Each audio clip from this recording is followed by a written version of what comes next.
Listo, doctora, estamos listos.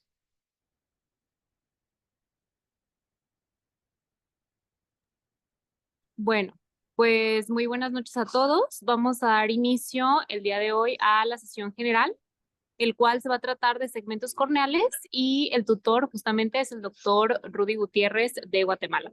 Vamos a hablar un poquito de su currículum. Él es egresado de oftalmología en la Universidad de San Carlos, tiene cursos de oftalmología en la Universidad de Puerto Rico. También es miembro del Hospital Bascom Palmer.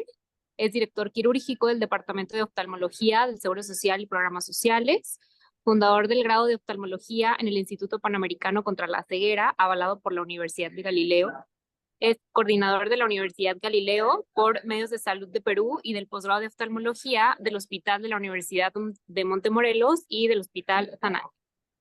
Y así como también es director de múltiples clínicas, como ya todos la conocen, Clínica Oftalmológica Dr. Rudy Gutiérrez, y pues alrededor de todo el mundo. Entonces, muy buenas noches a todos y demos por iniciada la sesión general. Muchas gracias, doctora. Es un honor para nosotros tenerlo a usted, doctor Rudy. Muchas gracias por su tiempo y también pues por ayudarnos en esta plática. Le agradecemos mucho. Y bueno, vamos a iniciar con los conceptos muy básicos. Vamos a regresarnos desde al inicio, que es la córnea, que es la capa más externa del ojo. La parte más anterior del ojo es una estructura vascular de tejido transparente, elástico y resistente a la deformación. Tiene sus propiedades de la transparencia, la suavidad de la superficie, su contorno y el índice de refracción del tejido. Tiene como función ser una barrera de protección y pues transmitir la luz mediante la refracción. Entonces, como tal, la córnea es la ventana transparente del ojo que permite la entrada de la luz. Las características, generalmente en la literatura todos los valores tienen un más menos uno, pero en promedio se vienen siendo los mismos. La medida horizontalmente es de 11 a 12 milímetros, verticalmente es de 9 a 11 milímetros. Tiene un espesor de 500 a 550 micras, puede llegar hasta 700 micras. La curvatura anterior es 7.8 milímetros, posterior 6.8 milímetros. Tiene un grosor central de 0.5 milímetros, periférico 0.7 milímetros, un poder refractivo anterior de más 48.8 dioptrías, un poder refractivo posterior de menos 5.8 dioptrías, lo que nos da un promedio de 43 dioptrías totales. El índice de refracción es de 1.33, algunas literaturas lo manejan como 1.37. Está conformado por agua, colágeno y proteínas, en su mayor parte es de agua, 78%, colágeno 15% y 5% de proteínas. Sabemos que la córnea es una de las estructuras más inervadas de todo el cuerpo. Está inervada por los nervios ciliares de la rama oftálmica que proviene del nervio trigémino, en la primera rama, y también hay una inervación en el anillo nervioso de la zona paralimbar que está dada por los ciliares largos. La irrigación, sabemos que la córnea es una estructura vascular, sin embargo se forma una arcada vascular en la región limbar que va a ser dada por la arteria ciliar anterior. Está compuesta por 5 capas. Ya en el 2013 se agregó una, que es la DUA, pero desde el epitelio, que es la parte más externa, es de 50 a 100 micras. Proviene una membrana basal, después membrana de Bowman de 12 micras, el estroma de 500 micras, después una membrana de Descemen de 4 a 10 micras y por último la capa más interna del endotelio de 5 micras. El epitelio es un epitelio estratificado o queratinizado que está compuesto por 5 a 6 capas de células y principalmente 3 células se van a presentar aquí, que son las escamosas o las planas, las aladas y las basales o también denominadas como células columnares. Estas están entrelazadas con la membrana basal por colágeno de tipo 7. Es importante mencionar que estas células columnares proliferan a células aladas, después a escamosas y tarda esta proliferación de 7 a 14 días.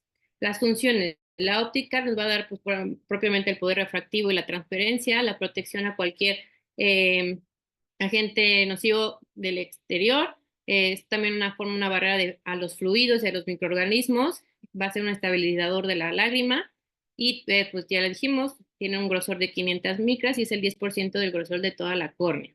La membrana de Bowman es una capa de tejido transparente de 17 micras, está constituida por fibras de colágeno 1 y 3 y se va a adherir a la membrana basal del epitelio por colágeno tipo 7, que también ya lo habíamos comentado. Su función, pues, obviamente, es la parte del anclaje por medio de las fibras de colágeno, que aparte de las 7 también puede haber colágeno tipo 4.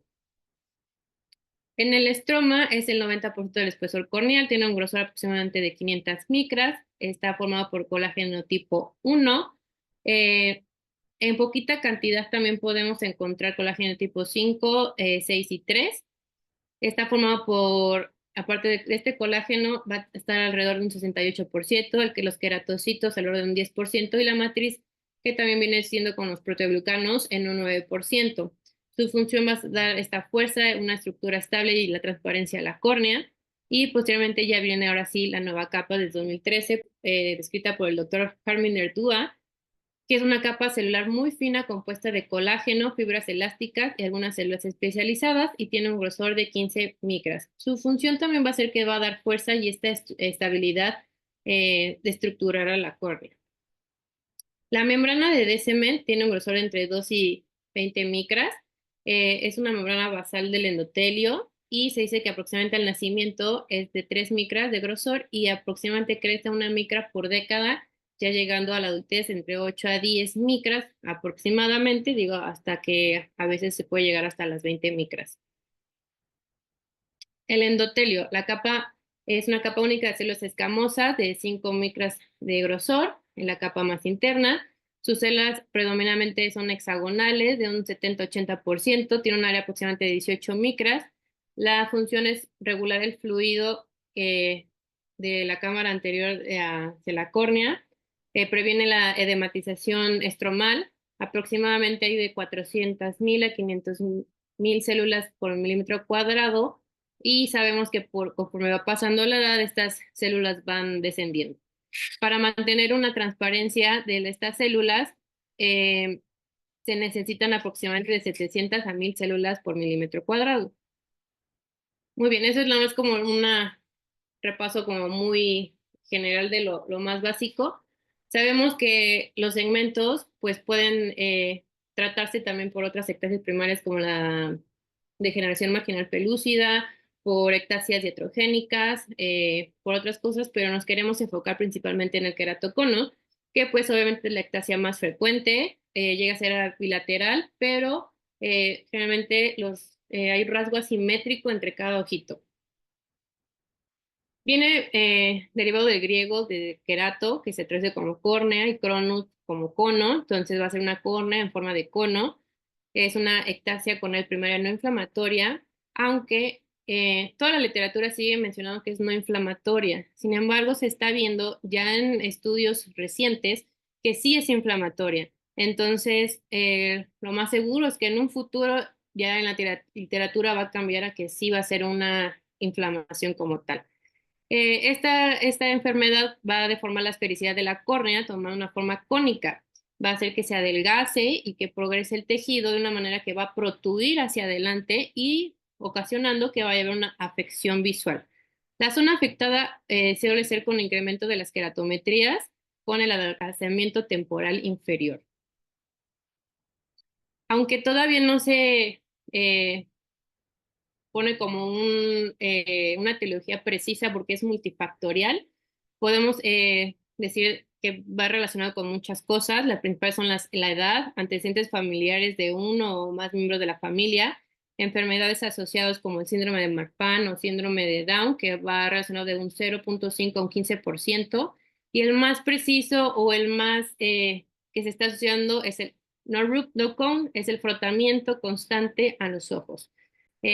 Como ya mencioné, es la ectasia más frecuente, es una incidencia de uno de entre 2.000 habitantes al año, la prevalencia de 54.5 casos en 100.000 habitantes. Inicia en la pubertad y va progresando hasta la segunda, tercera década de la vida, hasta que se llega a estabilizar. Hay esta edad como comprendida más o menos entre 30 y 39 años.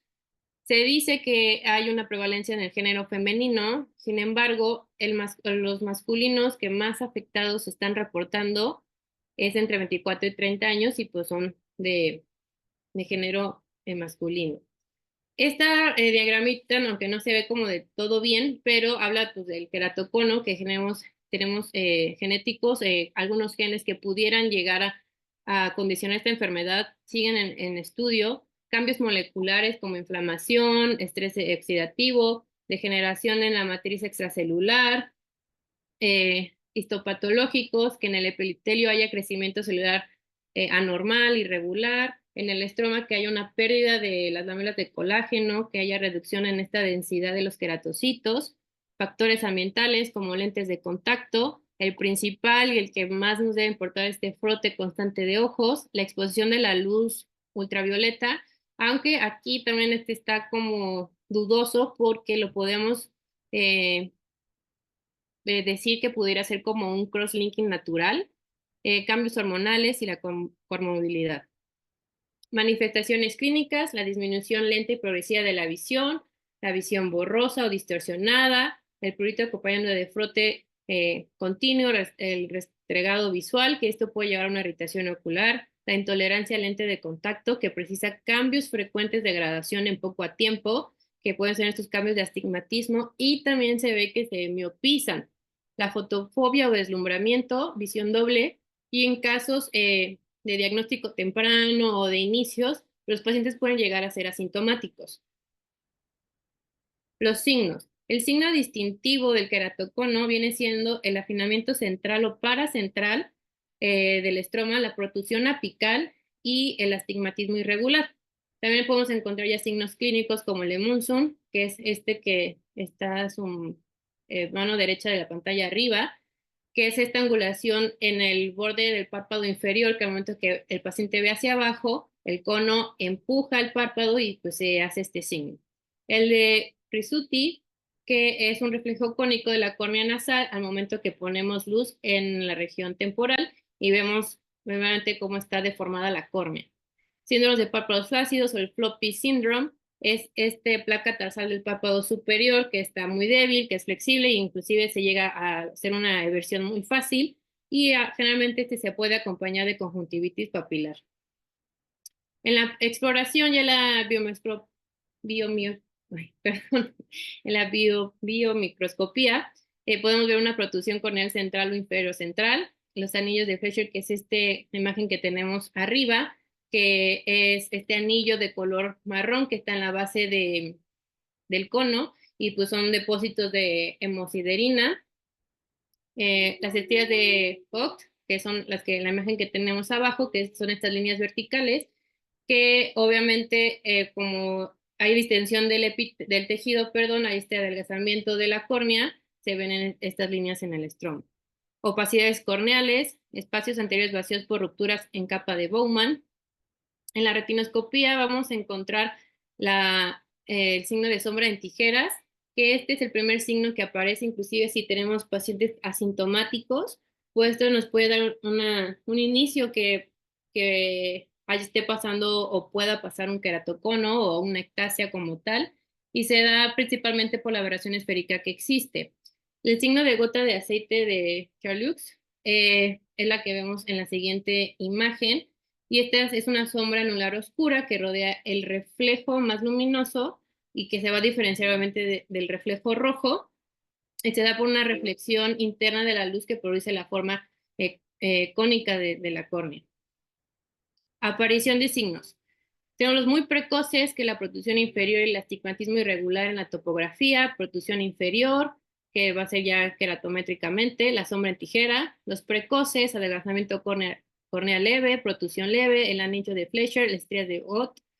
Tardíos, el síndrome de Munson, leucomas corneales, engrosamiento de nervios corneales, el nódulo corneal en vértice del cono, y muy tardíos ya una cicatriz corneal, un adelgazamiento apical muy severo y pues ya el hidrops agudo. En estudios es importante, obviamente, hacer siempre nuestra agudeza visual con corrección, sin corrección, con refracción ciclopégica. Si mejora o no mejora con sus lentes de contacto aéreos, hay que hacer estudios de imagen, de topográficos, el paquímetro, la barometría para ver qué estamos tratando, cómo se está comportando esa superficie corneal, la biomicroscopía, la toma de presión, el diámetro pupilar, el estudio endotelial y pues obviamente el fondo de ojo para Descartar que no haya alguna otra situación. Aquí puse una tablita nada más para diferenciar o ayudarnos un poquito más de todos los equipos que contamos para poder hacer ya diagnósticos de queratocono. Los grados en que se van a diferenciar el queratocono, hay varias escalas que encontré. Sin embargo, por ejemplo, se asemejan mucho entre una de otra. Por ejemplo, en estas dos, en la simetría corneal va a ser mediante topografía y marca la diferencia de dioptrías entre el meridiano más curvo con el más plano. En la primera es de 1.4 dioptrías, que tenga que ser mayor, y en la de Rush que sea de 1.5 dioptrías. El astigmatismo irregular, igual que sea mediante una topografía, que encontremos un astigmatismo que no corresponde a lo normal. El refinamiento visual inestable, aquí también es esos cambios frecuentes de visión y que generalmente haya una progresión por la edad. La imagen de doble refracción, que sea una visión doble, las manchas de Vogt, que ya hablamos, el estiramiento del anillo de Fletcher, igual, que, o sea, todo esto que se esté presentando en nuestra exploración oftalmológica y antecedentes de familiares de queratocono, que ya dijimos, igual de presencia de uno o más miembros de la familia que lo tengan.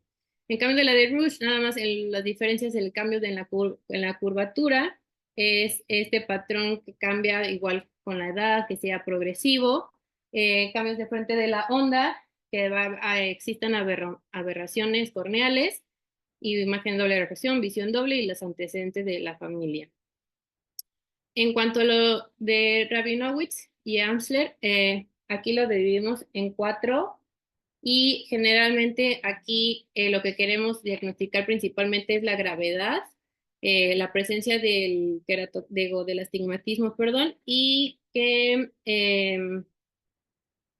la deformidad como tal de la córnea. El queratocono subclínico, aquí generalmente no hay astigmatismo tan marcado, puede ser que exista, pero en una menor cantidad.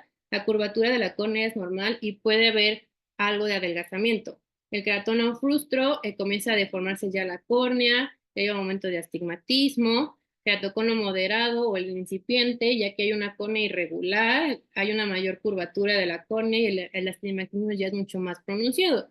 Y el queratocono avanzado obviamente ya es como la última etapa, es una etapa ya severa, donde la córnea está muy deformada, tenemos un astigmatismo muy alto y la curvatura pues ya inclusive es una irregular. Y vemos como aquí estamos esta es la de Amsler, estadio 1, 2, 3 y 4. Lo vamos a manejar por miopías o el grado de miopía o de astigmatismo en dioptrías, puede ser que va desde menos 5 dioptrías hasta mayor de menos 10 dioptrías. Los valores queratométricos, que va de menor o igual a 48 dioptrías hasta mayores de 55 dioptrías. La paquimetría, que en el estadio 1, como todavía estamos medio empezando, no hay tanto problema, es una paquimetría generalmente normal. El estadio ya empieza a mayor de 400 micras con el estadio 1 y de aquí ya va bajando hasta el estadio 4 que pueden ser de 200 micras, que pues ya es algo completamente delgadito. Y pues obviamente la demás ya viene siendo con la exploración física, que haya una cicatriz o alguna ectasia, etcétera. La clasificación basada en topografía es ABCD. Igual aquí vamos a encontrar 4 criterios, que es el astigmatismo, la agudeza visual corregida, la curvatura máxima de la córnea y la profundidad del área central del queratocono. Esto nos ayuda a evaluar la gravedad, la progresión del queratocono y también para darnos una idea, una pauta de cómo podemos ayudar al paciente con el tratamiento. El astigmatismo va a ser 1, 2 y 3 y va desde el menos 3 hasta el mayores de 5 dioptrías. El B es de la cobertura corneal, que va con las queratometrías de 48 hasta mayor de 53.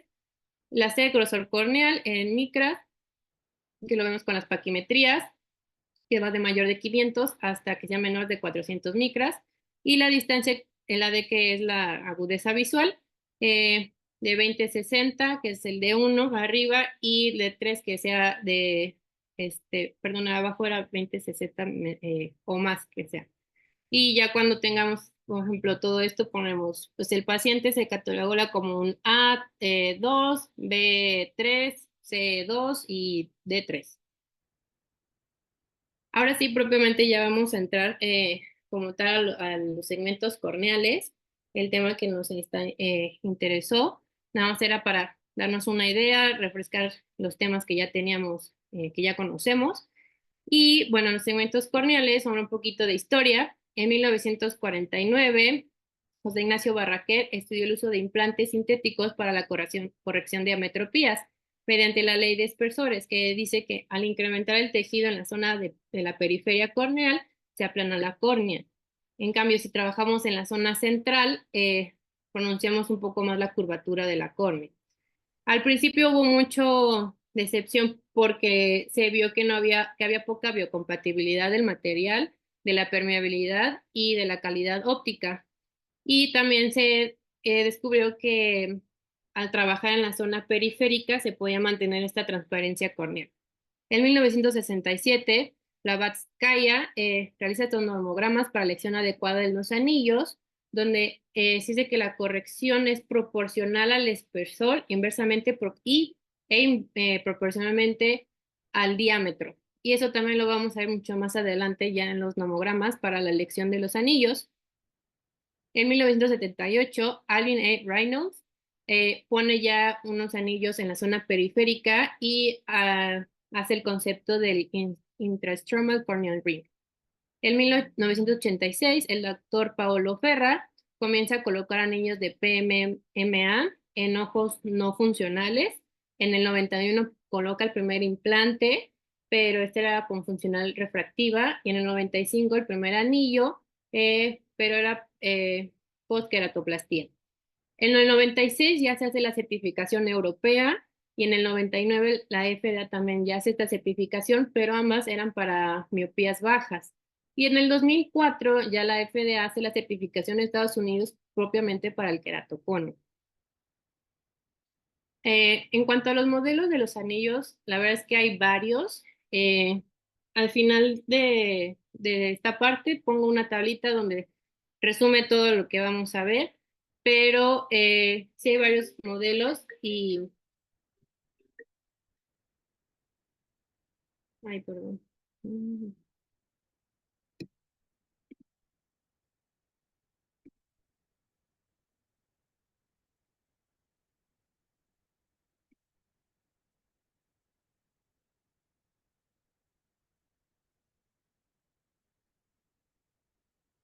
Una disculpa.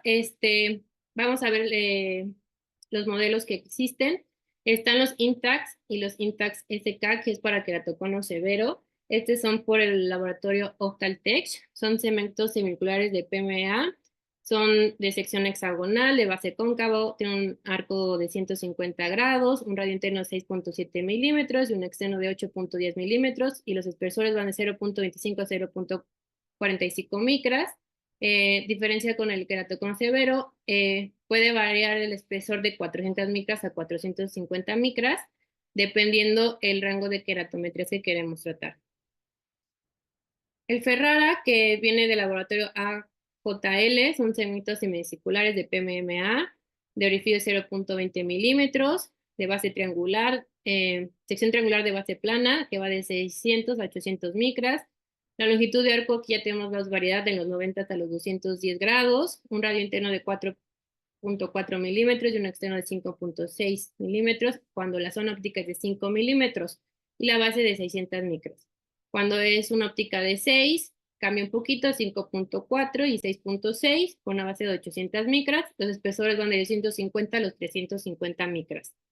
Los Kera Ring, que son de Medifacos o Imex Clinic, perdón, los laboratorios, igual, semicirculares de PMMA, los orificios iguales 0.20 milímetros, la sección triangular, base plana, 600 y 800 micras, el longitud del arco va de los 60 a los 210, el radio interno igual es dependiendo de la zona óptica, así que trabajamos de 5 milímetros o de 6 milímetros, pero vienen siendo los mismos valores, los espesores de los 150 a las 300 micras, y es el único implante con la marca que está autorizada, aprobada por la Comunidad Económica Europea para la corrección de ectasias corneales. Los corneal ring, estos son de Vision Tech, son igual, semicirculares de PMMA de 0.20 milímetros en los orificios externos. Es sección fusiforme con vértice redondeado de 600 micras en la base, que hace que la superficie curva distribuye todas las fuerzas con menor riesgo de la desespecialización suprayacente, es decir, que va a evitar que el área de sufrimiento metabólico. Y esto va a ayudar a que se adapte mejor a las lamelas corneales. En longitud de arco es de 120 y 155 grados. Puede haber segmentos especiales de 90 grados en astigmatismos elevados y 220 grados en astigmatismos pequeños. Que ahorita vamos a hablar un poquito referente a eso de los grados para que se entienda mejor. El radio interno es de 4.7 milímetros y el externo es 5.9 milímetros. Los espesores van de 150 a 350 micras. Estos dos últimos generalmente, o sea, ya existen, pero no están en el mercado, no son tan frecuentes, pero igual se los puse por si querían pues informarnos, que pues ya están, que es el Keratac, segmentos semicirculares, sección transversal triangular, una longitud de arco de 160, espesores de 170 y 500 micras, con incrementos de 50 micras cada uno. El Byzanti de 4 segmentos, sección transversal oval, longitud de arco 80 grados y el radio interno de 3.5 a 4.5 milímetros. Aquí está la tablita que les decía, aunque los Intacs generalmente están como diseñados para miopía, yo digo que también se pueden usar para queratocono. Y de igual manera aquí ya vemos la diferencia tanto pues del laboratorio, donde se fabrica, los diámetros, el arco estándar, los grosores y pues la inclinación. El mecanismo de acción de los implantes de los anillos, esa es una técnica que ayuda a modificar las fuerzas tensionales tisular. Tienen efectos sobre el espesor corneal y un efecto bisagra que eleva el tejido entre los segmentos. Y aquí conseguimos adicionalmente otros efectos que no eran como el objetivo, pero se consiguieron, como el acortamiento del eje anteroposterior, que desplazan el ápex corneal hacia el centro de la pupila y aplanan tanto el centro como la periferia corneal, lo cual hace que nos mantengamos esta forma prolata de la córnea. Aquí, bueno, la corrección, como dijimos al inicio de la historia, que sí lo estamos viendo, que la corrección es proporcional espesor e indirectamente proporcional al diámetro del anillo.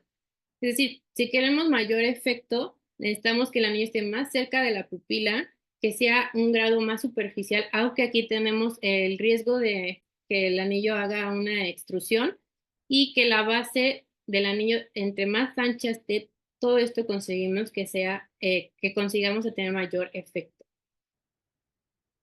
Los anillos de arco pequeño van de los 90 grados, 120 grados y corrigen mucho más cilindros sin apenas modificar la esfera. Es decir, cuando tenemos estos anillos que son de menor, corregimos o tenemos mucho más efecto para el astigmatismo, pero es poca aplanación. Al contrario, cuando tenemos un anillo que ya es mucho más grande, como el de 210 grados, tenemos más cambio esférico y apenas modificamos el astigmo. Es decir, mayor arco, más aplanación y menos efecto del astigmatismo.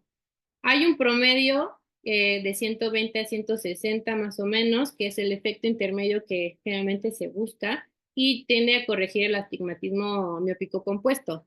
Entonces, a mayor arco, mayor corrección de esfera, menor arco, mayor corrección de cilindro, mayor arco podemos llevar a corregir mayor los comas y la aplanación de ambos meridianos. El menor arco aplana el meridiano más curvo e incurva más al plano, y si queremos más efecto necesitamos mayor grosor, que sea más implantado más a la superficie y que la base del anillo esté pues más ancha, y con esto conseguimos a que tengamos mayor efecto. Las indicaciones. ¿Para quién están indicados los anillos? Para aquellos que tienen astigmatismos regulares o irregulares, con baja visión, que no mejora con sus lentes, ya sea de contacto o aéreos, y que genere esta intolerancia a los lentes como tal. El queratocono evolutivo, inclusive avanzado, que llega a ser mayor a 1.5 dioptrías en años, o sea que esté avanzando, ectasia o astigmatismo irregular poslásico, RK o queratotomía radial. O aquí tenemos otra ectasia primaria, que es la declinación marginal pelúcida. Pero obviamente nosotros nos estamos ahorita enfocando, digo, en queratocono, pero también está indicado para esto. Pau, perdón que te interrumpa, es que está el doctor Rudy intentando entrar, pero no se puede conectar. Y estoy intentando ayudar, pero no sé qué más hacer. Mm, Se salió desde hace toda la sesión, creo. creo que era el que me estaba hablando. Sí, era él y ahorita igual me está llamando, pero no sé cómo ponerlo. Mm,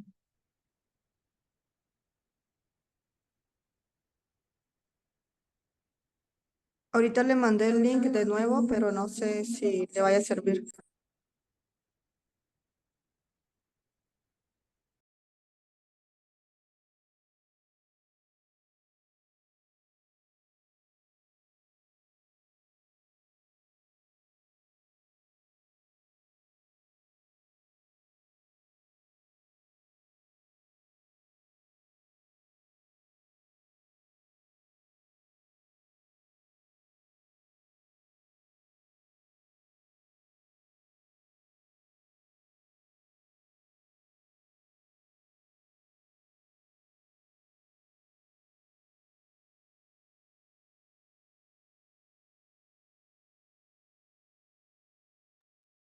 Cris, ¿te dijo el doctor Rudy qué problema tenía para conectarse? Tengo aquí al doctor Rudy en llamada por WhatsApp. Dice que le aparece conectando, pero que no se conecta. A menos que él esté escuchando aquí la plática a través de mi celular y de esa manera aportar, pero sin ver la presentación.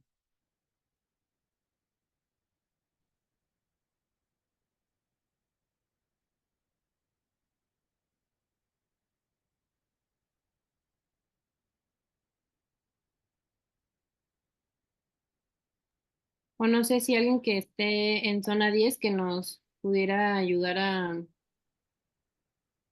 compartirle la presentación, o sea, el teléfono para que la vea. Ya no hay nadie con el doctor Rudy. Mm. Yo creo.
Ya lo está apoyando alguien con él a que se meta al link.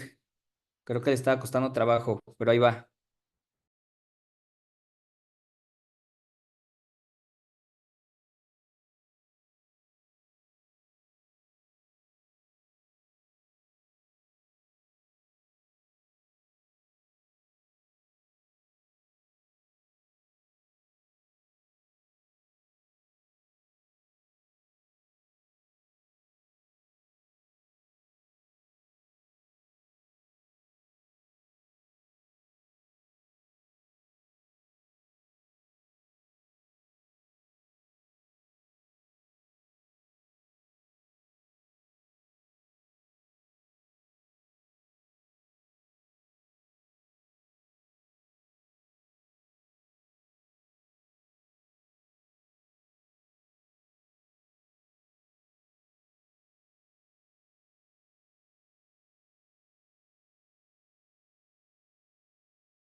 Vamos a ver. Limiting, cancel.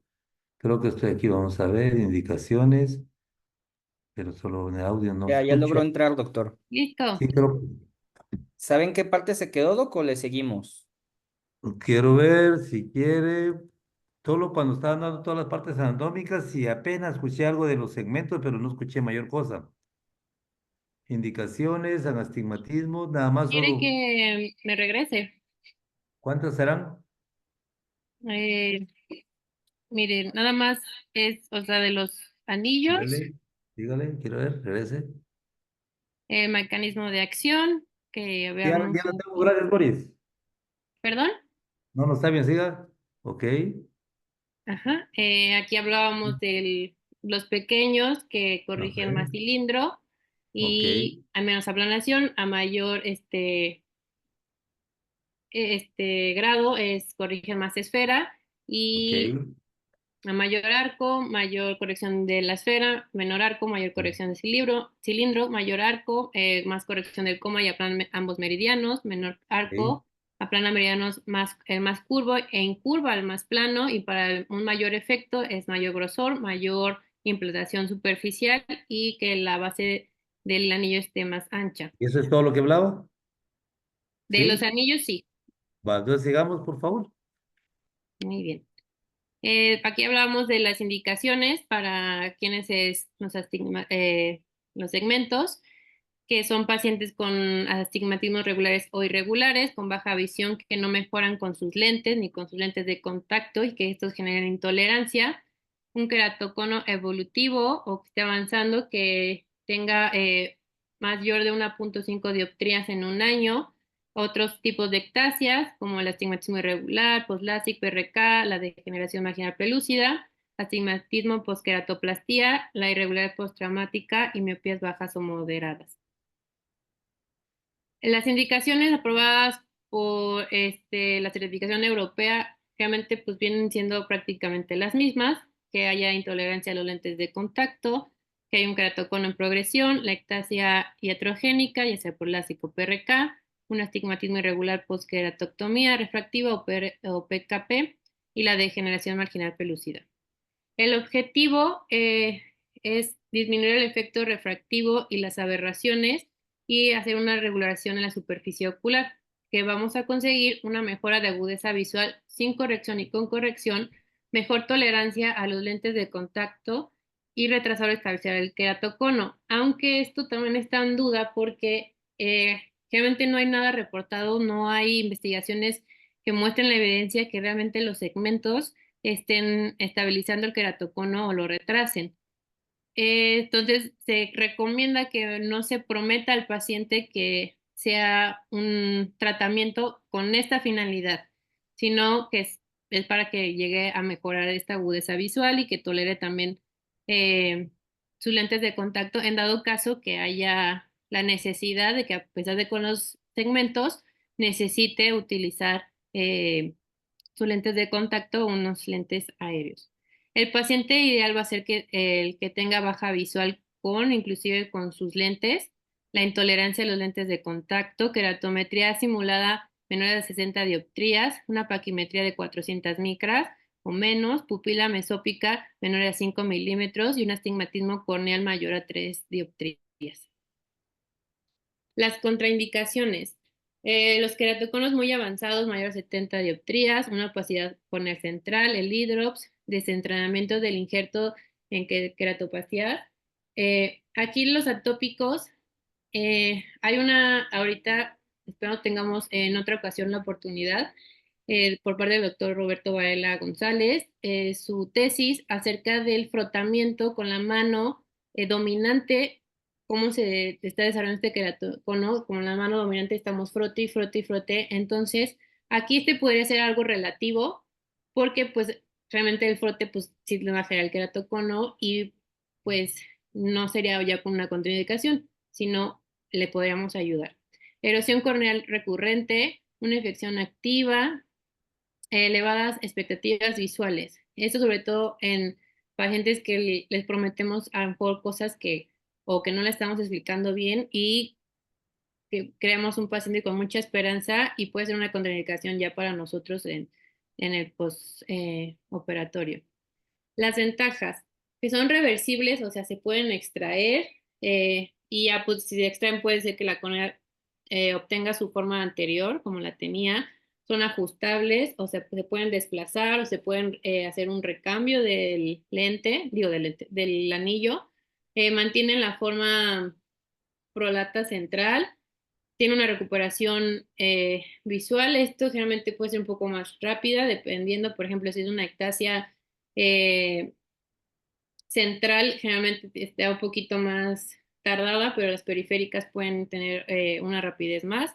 Estabilidad en los resultados, mejor tolerancia a los lentes de contacto y una posible detención de la progresión de estas ectasias. Las ventajas, pues una queratitis microvena, o sea, infecciones, migración de los implantes, que generalmente se ve más frecuente cuando se utiliza el femtosegundo, que hay una extrusión o intrusión del anillo, dependiendo si profundizamos mucho en la implantación o lo hicimos muy superficial, opacidades perianulares, que estos son depósitos blanquecinos en la cara interna del anillo, los halos, que generalmente va dependiendo del primer mes de la cirugía, hipo o hipercorrección.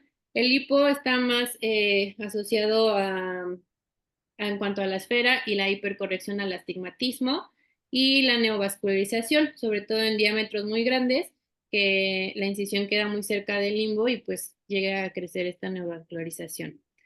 ¿En dónde se implantan? Bueno, la implantación tiene que ser en el eje más curvo, que va a ser el eje astigmático que nos va a dar. En dado caso que sea de un segmento, la incisión tiene que realizar de 20 a 30 grados del sitio de implantación, o sea que esté más lejecito de la puerta de entrada. Y en casos de aberración de alto orden hay que hacer una aberrometría. ¿Por qué? Porque hay que ponerlo en la incisión del coma. Aquí vamos a ver ya los nomogramas. Tengo aquí el de corneal ring y acá tengo el del Kera ring, que es el que tiene el doctor Rudy y que con este fue el que nos llamó la atención.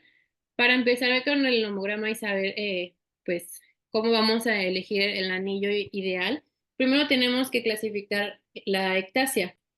Se dividen en tres, aunque el tercero y cuarto se podría decir que están más o menos parecidos, pero bueno, la primera es que toda la ectasia está de un lado del meridiano más curvo. La ectasia número 2 es que está dividida entre un tercio o 2 tercios por el meridiano más curvo, y la ectasia, digo, número 3, que la cantidad de la ectasia está en ambos lados del meridiano más curvo. Si vemos, por ejemplo, aquí en el tipo 3 es 40-60 y en el 4 es 50-50. Entonces, esto es lo que más o menos nos va a dar por consiguiente, ya que tengamos clasificado qué tipo de ectasia es, vamos a valorar la esfera y el cilindro, que va a ser una combinación la más adecuada en función al arco y al grosor según la refracción. Entonces nos vamos a esas tablitas y ya vemos, por ejemplo, aquí, dependiendo qué cilindro tenga y qué esfera tenga.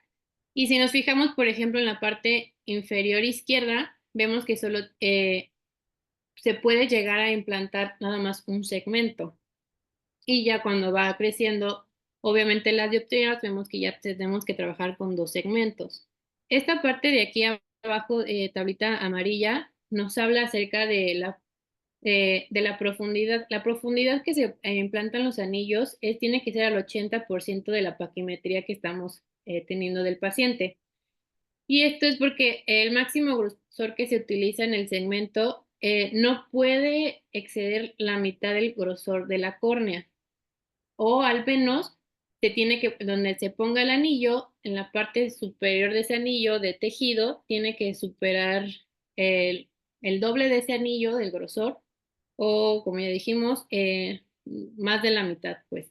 Entonces aquí generalmente nos da esa tablita como de referencia. Este es por ejemplo, en dado caso que sea lactasia 1, lactasia 2, lactasia 3, y ya con esto nos ayudamos para saber más o menos qué anillo vamos a elegir para nuestros pacientes. Es importante que tenemos que individualizar cada cirugía y cada paciente. ¿Por qué? Porque no es lo mismo las edades, no es lo mismo la patología, y si en un dado caso tengan antes de alguna cirugía o no, o se requiera, por ejemplo, alguna cirugía posterior, no sé, alguna tipo catarata o alguna cuestión refractiva después. Entonces es importante que tengamos esto en cuenta, que hay que individualizar cada caso. Tenemos otra clasificación que es el SA-ANA. Este es para las ectasias corneales, donde el SA es para asimétrico y simétrico, y el ANA es para axial y no axial. En caso de los axiales, cuando son simétricos, toma aquí el meridiano más curvo. Cuando son asimétricos, aquí es de diferente medida el arco, y dependiendo ya también la coma que estamos tratando. En caso de que no son no axiales, aquí lo principal es reducir el coma, y puede ser que pongamos nada más un anillo en el eje del coma y en otro en el eje más curvo. Hay otras situaciones que se ponen estos dos y adicional se agrega un tercer anillo para corregir el cilindro residual. Digo, como les digo, todo depende de qué caso tengamos. si es una aberración, pues sí, o sea, qué tipo de aberraciones, que o si es una ectasia. Esto nos ayuda para, pues, encaminarnos para saber en dónde los vamos a implantar, a qué eje, etcétera. La técnica quirúrgica. Como tal, es el primer marcaje visual, es por un medio de indentación del epitelio con el gancho de Sinski. Luego el eje, se marca el eje más curvo, que pues ya obviamente con la topografía ya la tendríamos. Después se marca el eje de la zona óptica de 5 y 7 milímetros, esto se puede teñir con el azul de trípano. Después la medida del grosor corneal, que también pues ya la tenemos por la paquimetría y puede ser por paquimetría ultrasónica. Se calibra el bisturí diamante al 75% del grosor corneal medido ya, y con la incisión. Se crea el bolsillo inicial, se hace la tunelización inicial con la espátula de Suárez, se empiezan a crear todos los túneles con una ayuda de la espátula guía y también se usan tunelizaciones de titanio. Ya posteriormente se implantan los segmentos con una pinza de Ferguson modificada y es importante que tenemos que irrigar los canales con antibiótico terapia, sea con vancomicina o cefuroxima. Aquí, digo, es un videito de la técnica para que más o menos se den una idea de lo que estoy hablando y no sea completamente audible la técnica.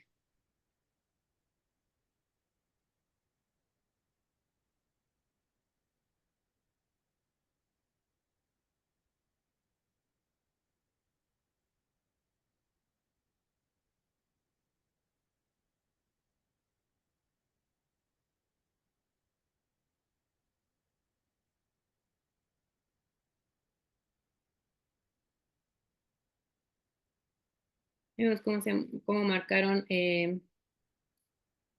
los 5 milímetros, los 7 milímetros, cómo se está haciendo eh, la paquimetría ultrasónica para marcarlo, las incisiones en que van a ir, se tiene que calibrar el bisturí diamante.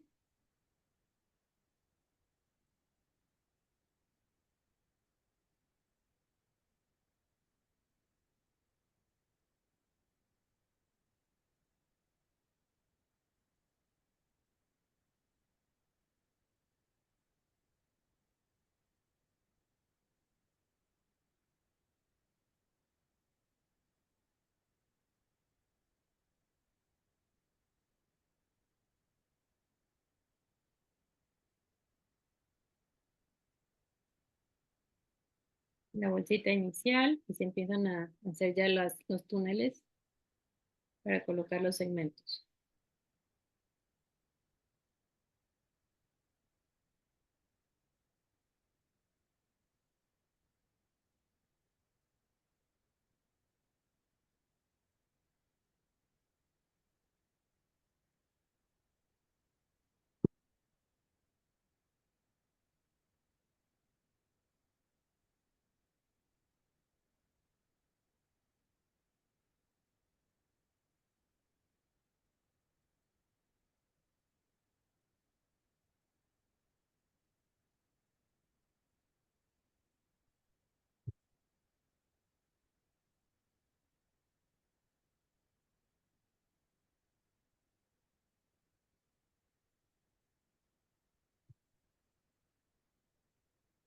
Posteriormente ya se van a colocar.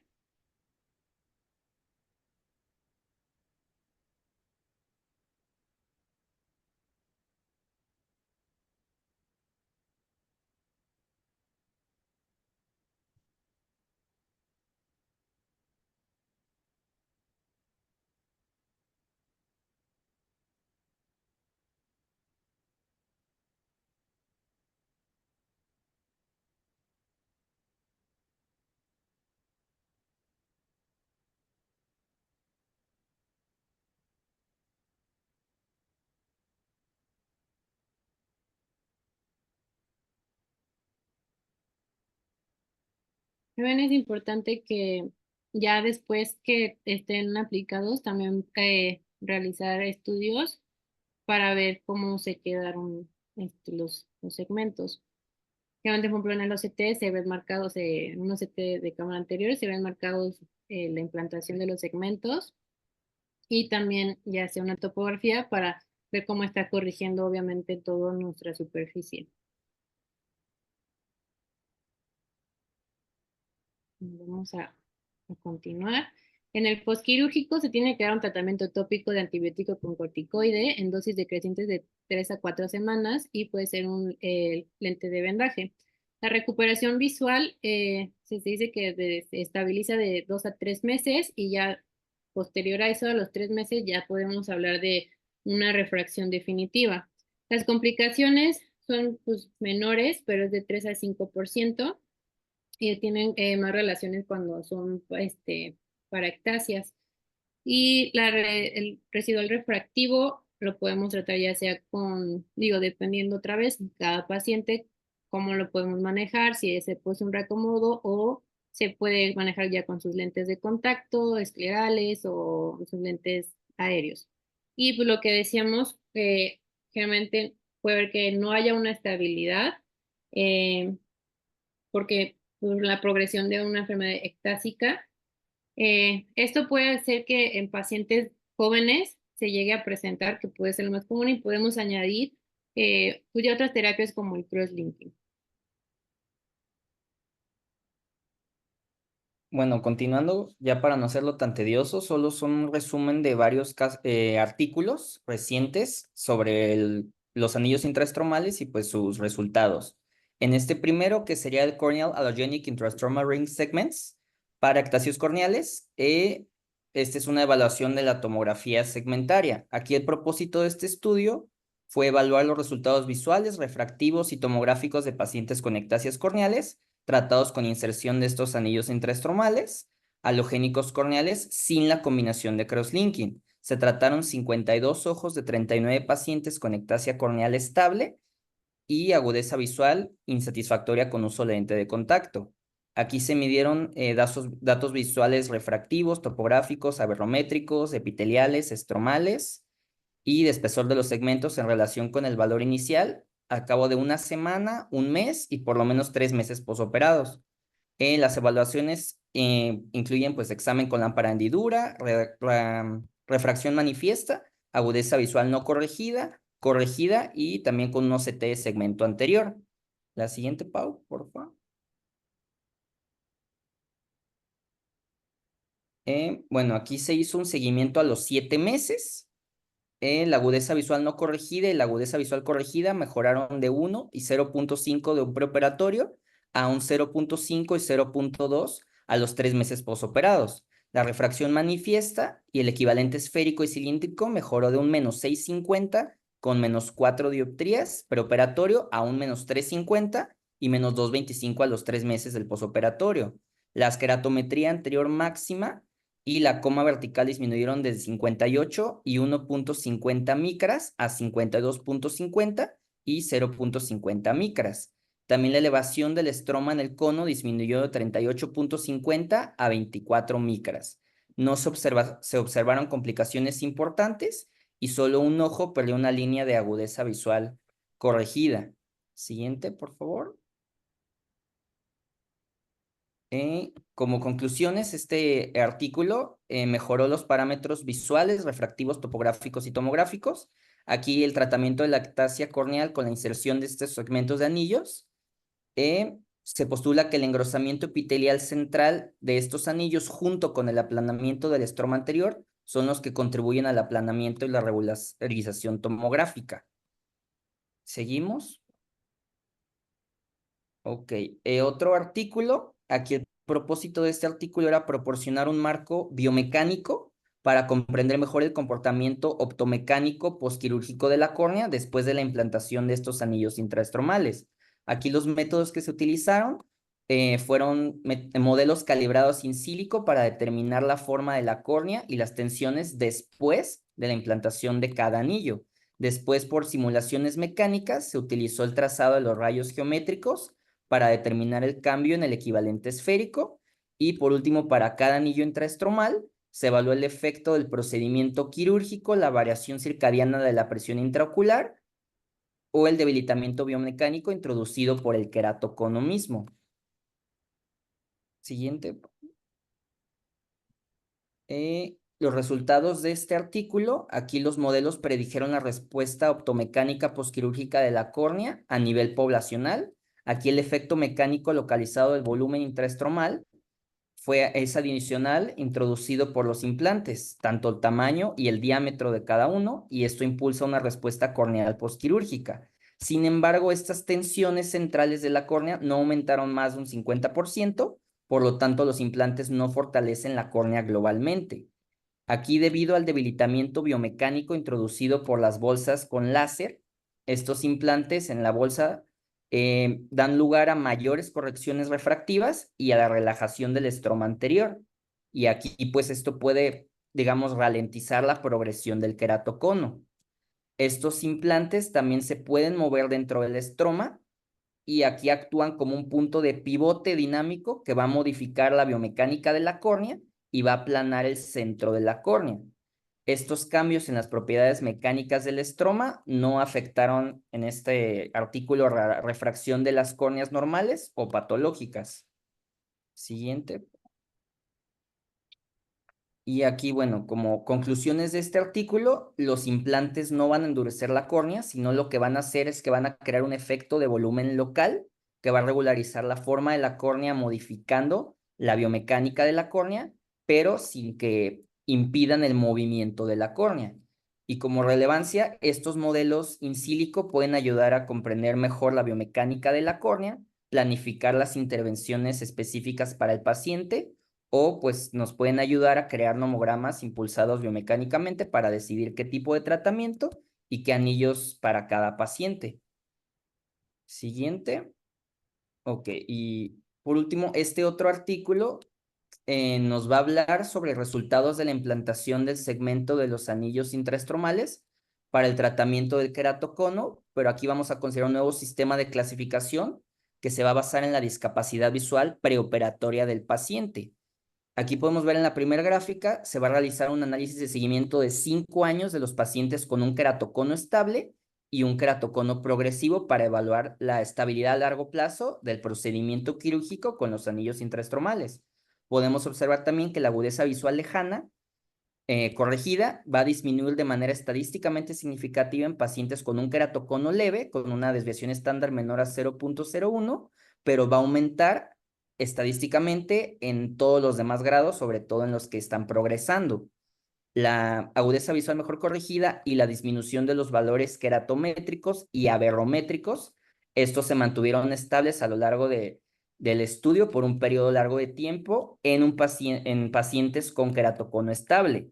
En pacientes con un queratocono que estaba progresando, aquí se encontró una mejoría significativa justo inmediatamente después del procedimiento, pero sin embargo se observó que hay una regresión mayor a 3 dioptrías al final del seguimiento después de estos pacientes, sobre todo pues en los que tienen un queratocono que está progresando. Y para no hacer pues más tediosa la clase, la sesión, bueno, eso sería todo de los artículos y seguimos, Pau, Mm, si gustas. Pues más bien, si alguien tiene alguna duda o si eh, nos gustan hacer alguna aportación, se los agradeceremos mucho. ¿Algún comentario? Doctor Rudy, si gusta aportarnos su experiencia en los Ok, anillos y el queratocono. ok, ¿me escuchan? Sí, ¿Sí me doctor. Sí, escuchan? Ok, Sí. perfecto. Bueno, yo creo que el pensamiento general que debe quedar con respecto a los segmentos corneales es lo siguiente. Uno, su indicación primaria es corregir las irregularidades de la córnea para lograr una mejor agudeza visual, corregida ya sea con anteojos, con lentes de contacto o con lentes intraoculares. Esa es realmente la principal indicación. No nos engañemos en el sentido de que el paciente, el segmento tiene como indicación primaria mejorar el defecto refractivo como su indicación básica. Obvio, al mejorar las aberraciones y al aplanar la córnea en el meridiano más curvo en todo o en toda su extensión, indiscutiblemente va a mejorar lo que es la agudeza la agudeza visual y va a mejorar también la disminución del defecto refractivo. Es como un efecto que tiene prácticamente secundario, pero de mucha importancia para el paciente. Eso yo creo que es un punto básico que debe quedar. Dos, que cualquier paciente que tenga una ectasia corneal o que tenga aberraciones corneales o que tenga defectos refractivos altos, incluso sin queratocono, pero que no puedan ser corregidos por lo que es un anteojo o por cualquier otra situación, pueden ser también indicaciones de colocación de segmentos, tengan o no aberraciones de alto orden. ¿Qué significa esto? Que, por ejemplo, un paciente que tiene una córnea muy delgada, con un defecto refractivo posiblemente de -2 con -3, pero córneas de ¿qué? 450, que no tienen otros hallazgos patológicos asociados a queratocono, que no son factibles de hacer una cirugía refractiva, pueden colocarse los segmentos corneales que van a mejorar lo que es el engrosamiento, van a corregir el defecto refractivo y va a mejorar la agudeza visual. Eh, Inicialmente fueron diseñados con ese propósito, corregir defectos refractivos pequeños donde realmente no se tenía mucha confiabilidad todavía en la cirugía refractiva. El otro punto importante que quiero agregar es con respecto a edades. ¿Cuál es la edad mínima? ¿Cuál es la edad máxima? Podemos colocar segmentos corneales. Pues yo diría que la edad mínima es cuando el paciente, 10 años, 9 años, 11 años, 12 años, no logre ya una buena agudeza visual corregida y tenga importantes aberraciones de alto orden que no permitan una agudeza visual con corrección de anteojos. Los niños es muy difícil estar tolerando lo que son lentes de contacto y por otro lado, como son flotadores, generalmente son mucho más dañinos. Entonces, vamos a colocar segmentos corneales desde la edad más temprana en los cuales se nos ha escapado la progresión del queratocono y lamentablemente ya no es corregible con anteojos antes de llegar a lo que es la aplicación de un trasplante de córnea. El trasplante de córnea es lo idóneo, pero ¿cuál es el problema? Tenemos un tejido que no es propio del paciente y que tiene un porcentaje alto no alto, pero un 10-20% máximo de rechazo. Y a esa edad, realmente hacer un trasplante de córnea y que tengamos un rechazo, yo creo que lo ideal es hacer cualquier otro tipo de procedimiento antes de llegar a eso. Y gracias a Dios ha disminuido significativamente lo que es el trasplante de córnea con el advenimiento de los segmentos corneales y con lo que es el tratamiento de crosslinking. Quizás solo en esta circunstancia quisiera yo mencionar algo con relación a lo que es el crosslinking. Desgraciadamente todo el mundo aplica el crosslinking de una manera indiscriminada o lo indica de una manera indiscriminada y solamente para recordar que el crosslinking lo único que sirve es para estabilizar lo que es la progresión del queratocono, pero nunca para mejorar agudeza visual.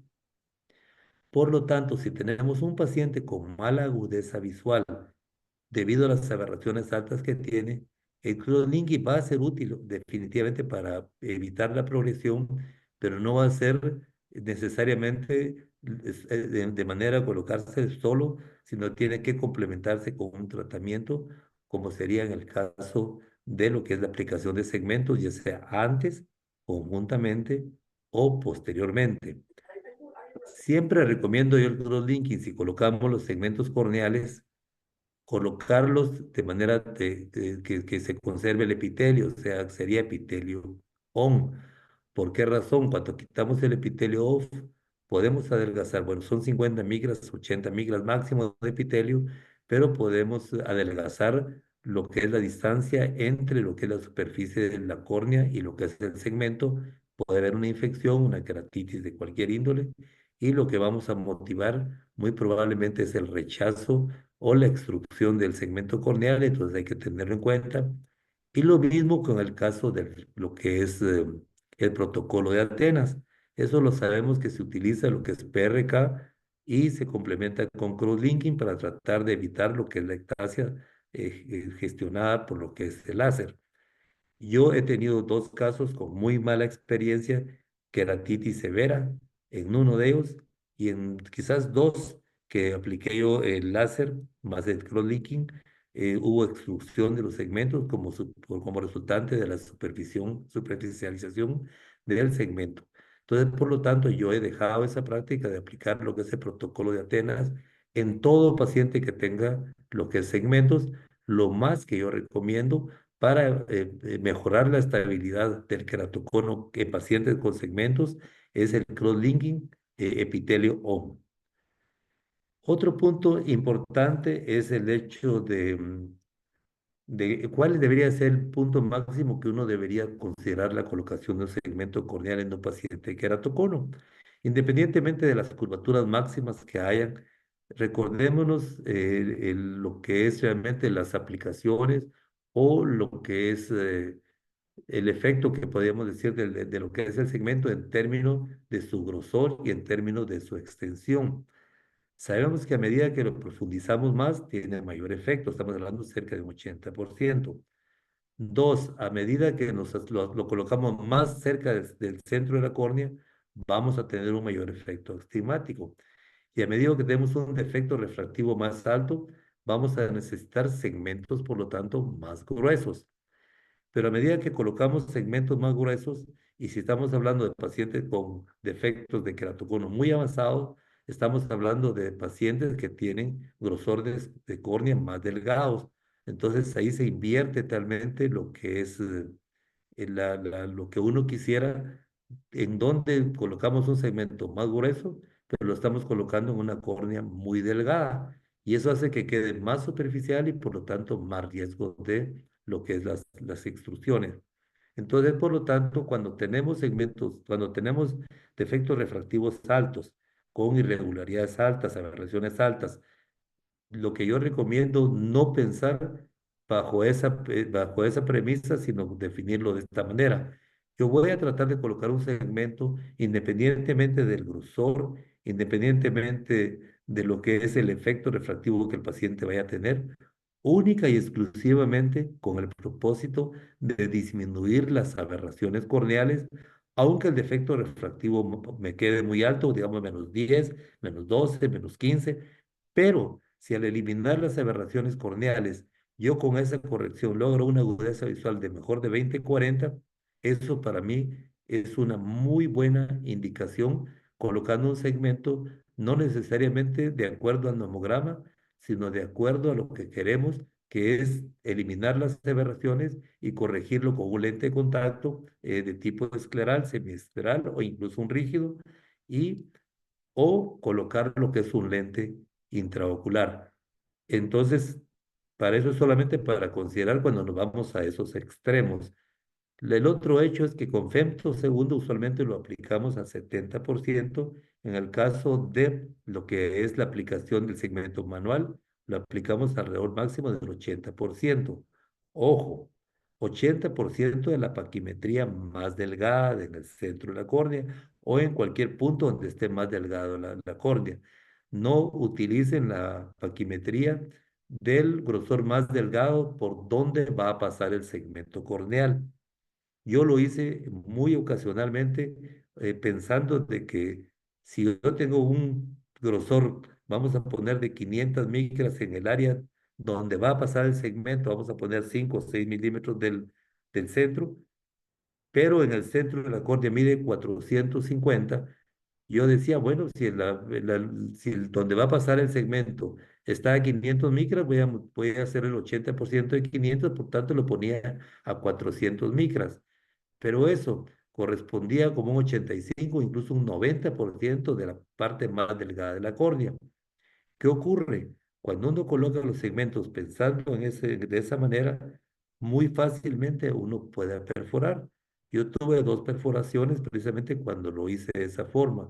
Uno de los segmentos se fue a cámara anterior y el otro segmento quedó parcialmente en cámara anterior y lo tuve que extraer. Eso fue relativamente más fácil porque solo fue de obtenerlo, de sacarlo, pero en el otro que se fue a cámara anterior, pues tuve que entrar en una incisión de 3 milímetros para poderlo sacar.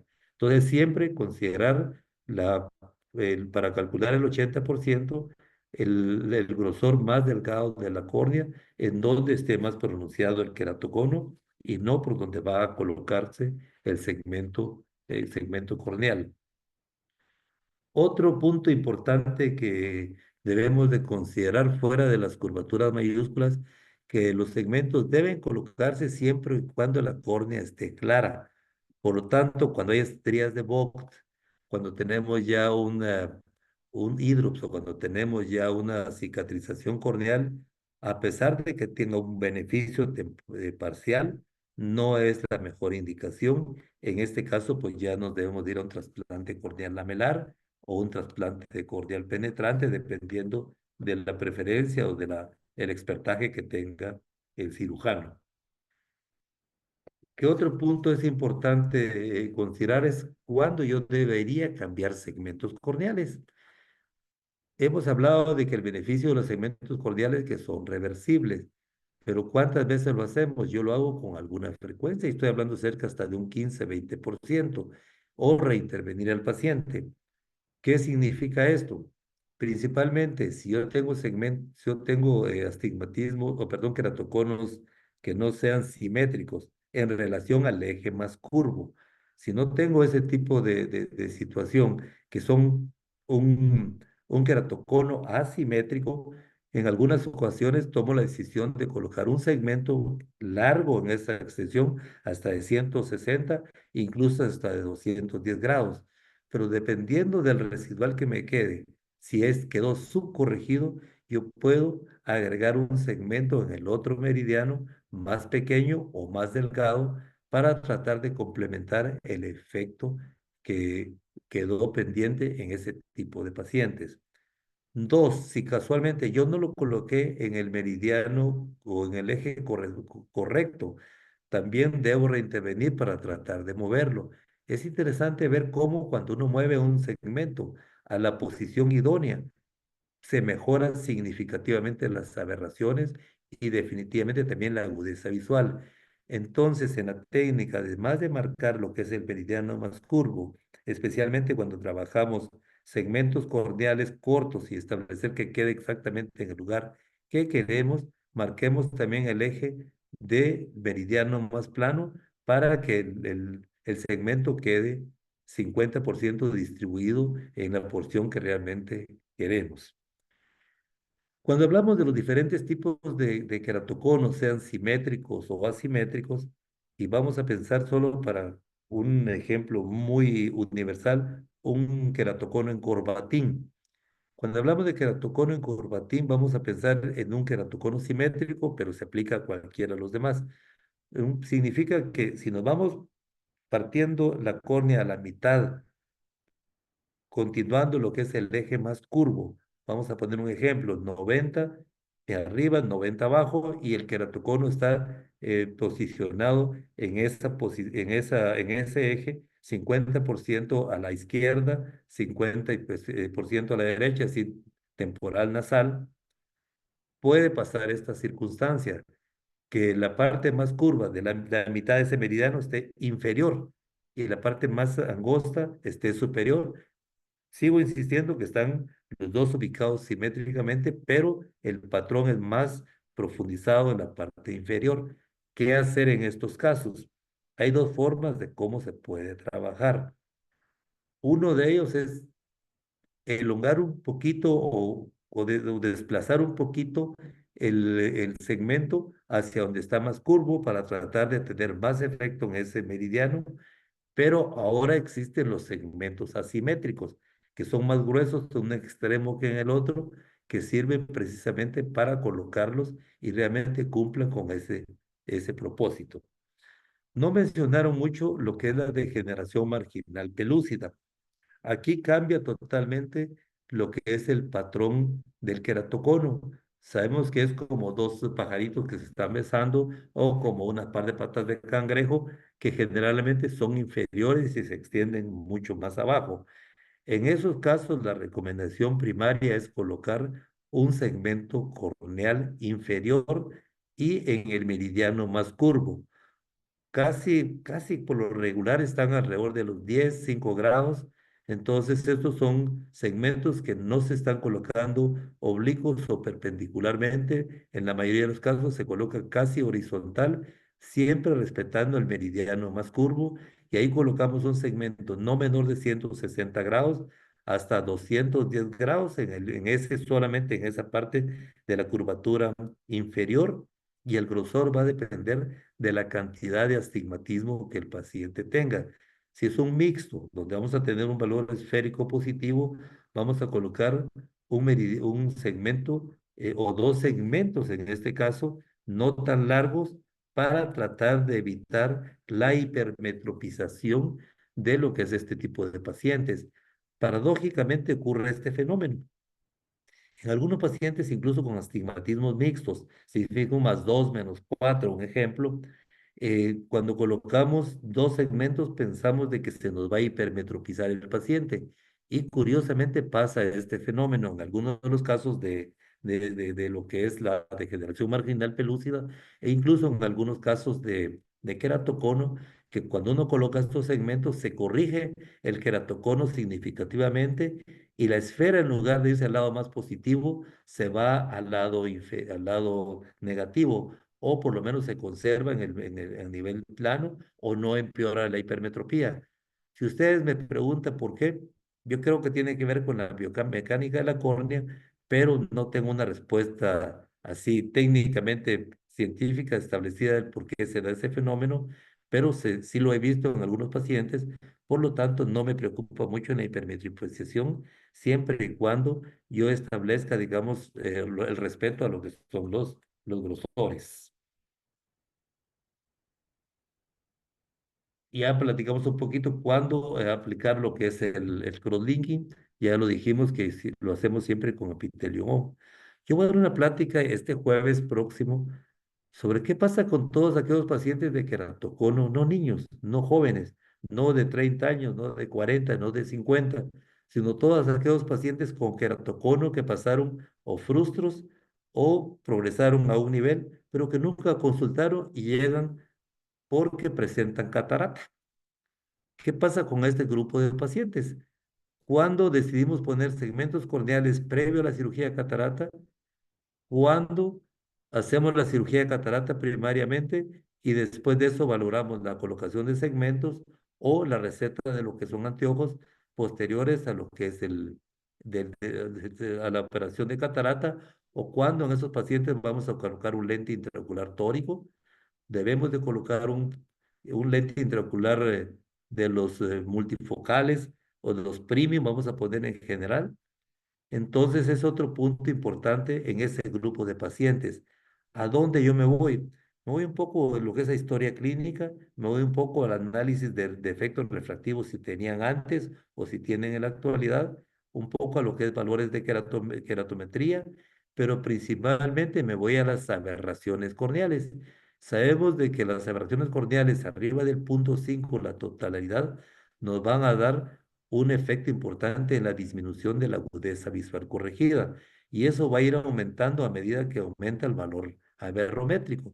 Por lo tanto, si yo tengo valores aberrométricos menores del punto 3, la coma, y la sumatoria con los otros aberraciones de alto orden no mayor de punto 5, yo en esos pacientes los manejo primariamente con la cirugía de catarata, y puedo colocar un lente asférico, un lente monofocal o un lente tórico. Podría arriesgarme como un lente multifocal, pero definitivamente lo dejo como última posibilidad.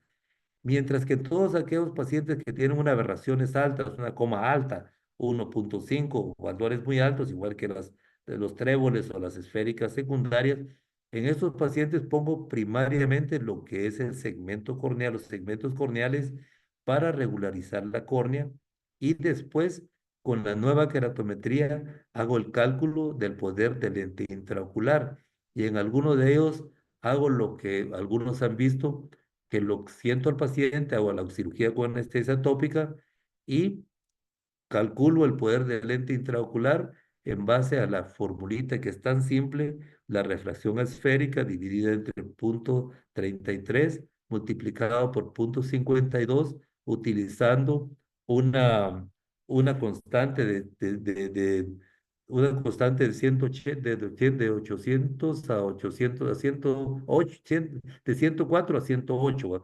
De ahí sí hay aberraciones más altas, de ahí hay constantes más altas, pero pues trato de hacer un pequeño ajuste, pero con eso yo estimo un poder que me queda más o menos una dioptría basado en la meta que yo deseo. Y eso yo creo que es algo importante que ustedes vean cuando le llegue un paciente con queratocono, pero que llegó tardíamente porque o no consultó o nadie se lo diagnosticó. Bueno, pues yo diría que básicamente quizás fue uno de los puntos que yo quería complementar. Me pareció muy interesante la plática. Creo que quedó bastante claro cuándo colocarlos y realmente son muy benignos, son muy seguros, no son difíciles de colocar. Raramente uno perfora con lo que es la guía, lo que es lo que decimos aquí la cola de cerdo. Realmente es poco probable. Lo que tenemos que siempre tratar a lo máximo es de dejarlos muy superficiales y ojo, como estándar, siempre después de la cirugía hagan el OCT. Si salen que están muy superficiales, un 50%, profundícelos. Y si están un 95%, están tan cerca del endotelio, definitivamente el efecto va a disminuir porque ya no tienen en la parte posterior una base que soporte lo suficiente lo que es la resistencia aplicada por el segmento y por lo tanto disminuye también lo que es el efecto deseado para ese paciente. Bueno, pues básicamente yo creo que eso es parte de las cosas que yo quería complementar.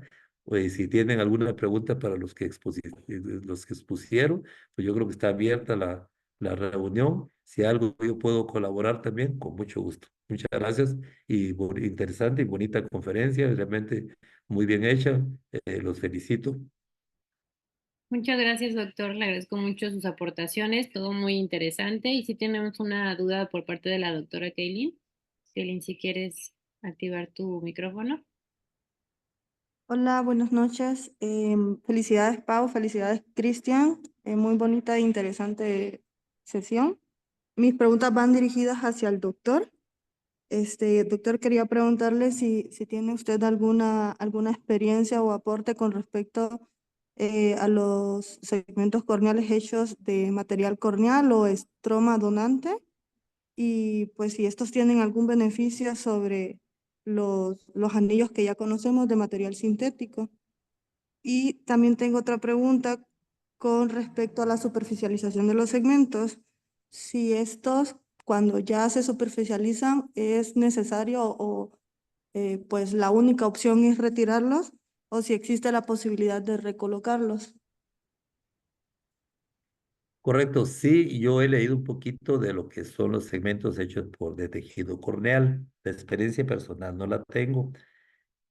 Creo que tienen están en una buena ubicación. Yo pienso que mientras nosotros pongamos un material eh, propio de lo que es la córnea, como es el estroma, creo que tiene muchas ventajas por la posibilidad que tiene de menos rechazo o por lo menos menos complicaciones por lo que es la biocompatibilidad.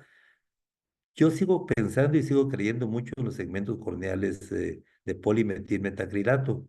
¿Por qué? Porque estamos hablando de una historia de los años 1948, 49 aproximadamente, cuando se comenzaron a poner los lentes intraoculares de polimetilmetacrilato y son altamente biocompatibles. Si estamos hablando de cuántos años, de los años 1950 para actualmente, estamos hablando cerca de casi de 80 años, 70 y pico años.